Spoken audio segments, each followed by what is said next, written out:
Hi అండి. Welcome back to our channel. అందరూ ఎలా ఉన్నారు? నేను చాలా బాగున్నాను. సో, ఈరోజు రెసిపీ అండి క్రాబ్స్ మసాలా కర్రీ చేస్తున్నాను.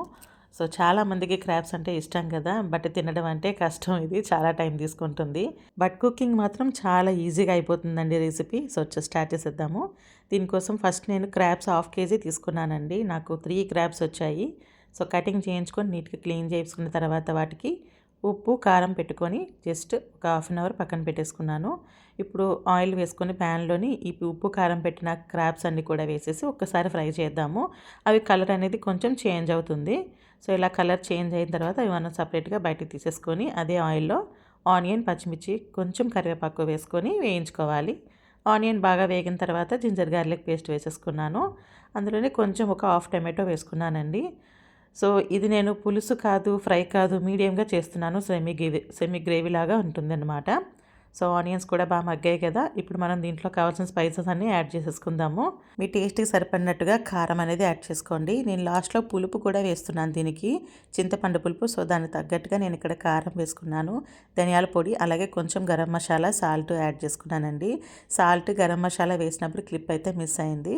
సో, మీరైతే ఈ 4 స్పైసెస్‌ని యాడ్ చేసుకోండి.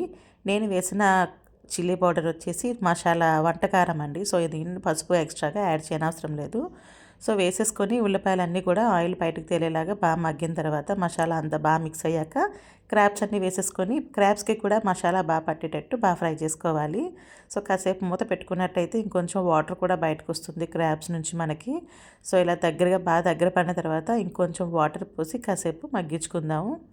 మీకు ఎక్కువ పులుసులాగా కావాలి అనుకుంటే కొంచెం వాటర్ ఎక్స్ట్రా యాడ్ చేసుకోవచ్చు. నేనైతే జస్ట్ ఒక హాఫ్ గ్లాస్ వాటర్ మాత్రమే యాడ్ చేశాను. ఇక్కడ చింతపండు ఒక చిన్న స్మాల్ సైజు లెమన్ సైజ్ అంతా నేను చింతపండు రసం తీసుకొని అది కూడా యాడ్ చేశానండి. సో, ఇప్పుడు బాగా పులుపు అంతా పీసెస్కి బాగా పట్టేటట్టుగా మసాలా అన్నీ పట్టేటట్టు మనం క్యాప్ పెట్టుకొని మనం ఎంతవరకు కావాలి లిక్విడ్ అనేది గ్రేవీ అనేది అంతవరకు మనం చేసుకోవచ్చు. బట్ నేను ఒక్కదాన్నే తింటున్నాను. మా ఇంట్లో నా ఒక్కదానికి సరిపడట్టుగా బాగా దగ్గరగా చేసేసాను. సో, సెమీ గ్రేవీ లాగా చేసుకున్నానన్నమాట. బాగుంటుందండి. ఫైనల్‌గా కొత్తిమీర వేసుకొని గార్నిష్ చేసుకొని సర్వ్ చేసేసుకోవటమే. కొంచెం కారంగా, కొంచెం పుల్లగా చాలా బాగుంటుంది టేస్టీ రెసిపీ అయితే మీరు కూడా తప్పకుండా ట్రై చేయండి. నేను మరీ ఎక్కువ లిక్విడ్ గ్రేవీలా కాకుండా సెమీ డ్రైగా చేసుకున్నాను.